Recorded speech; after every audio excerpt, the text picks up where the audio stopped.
about truth, wisdom, empowerment. Urban Family Talk. The Bible says you shall know the truth, and the truth shall make you free. You know, people say, well, the Bible justified slavery. The Bible never justified slavery. Anybody who says that is ignorant of what the Bible actually says.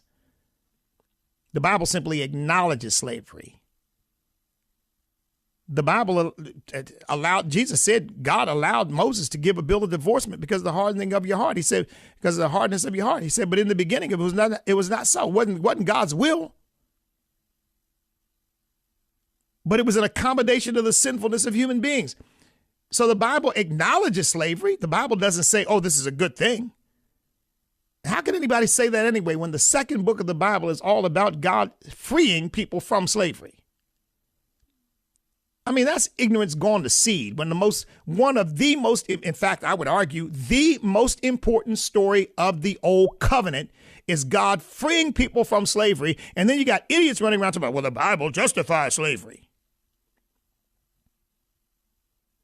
I mean, how can anybody be that dumb?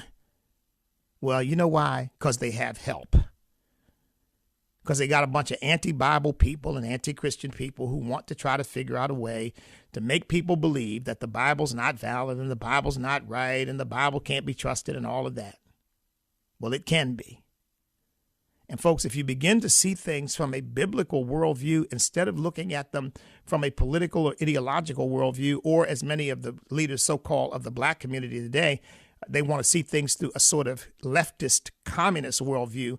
So we admire Che Guevara and we admire Fidel Castro, who were bloodthirsty killers and murderers and torturers and enslaved the entire Cuban people. We admire them. We admire Mao Zedong, who killed 65 million Chinese and dismissed their deaths by saying, well, if you want to make an omelet, you got to break some eggs. We admire them. But over here, we denounce Thomas Jefferson and we denounced George Washington. They had slaves. I've seen black politicians do that stupid mess. Truth. We're about wisdom. We're about empowerment. Urban Family Talk.